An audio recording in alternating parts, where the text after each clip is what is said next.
سلام. سلام. سلام، حالتون خوبه؟ حالا شما خوبین؟ سلامت مرسی، باشید. شما خوب هستین؟ ممنونم. شما خوبین؟ قربان شما، متشکرم. من نمیدونم چرا قطع شد تماس گرفتن اولش. آره من مشکل نیست. خواهش فکر می‌کنم. کنم که من سلامت مشکل باشید. نه خواهش می‌کنم.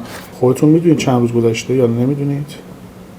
فکر کنم ما 12 مهر رفتیم برای بایومتریک. 12 فکر کنم 105 روز 100 روز حدوداً باید اینطور باشه. برای بایومتریک اون موقع رفتید. الان من یه دقیقه این اگه بتونم پیدا دبی رفتید شما بایومتریکتون رو. بله. 4 اکتبر در واقع شما رفتید بایومتریک. الانم که 16 ژانویه است. آره، بعد عرض کنم حضور شما که حالا من خیلی اذیتتون نکنم، جوابتون اومد دیگه، قبول شد.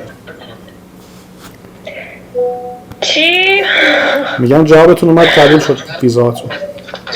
واقعا میگین؟ بله بله یعنی هم من هم پدر؟ بله، هر دو نفر با هم دیگه.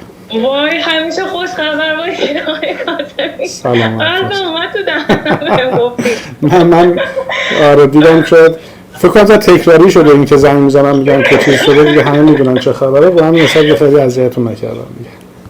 مرسی ازتون، خیلی لطف کردید. سلامت باشید قربان شما. خواستید خیلی ترکیه هم می‌خواستید سفر برید که بعد یه موضوع کنیم بود که چیکار می‌خواید بکنید و اینها. متشکرم. باشه پس من با شما هماهنگ میمونم. قربان شما، سلامت باشید. هر چیزی که باشه. خواهش قربان شما. مرسی ازتون. همیشه خوش خبر باشید. سلامت باشید قربان شما. متشکرم. مرسی. خدا نگهدار. خداحافظ.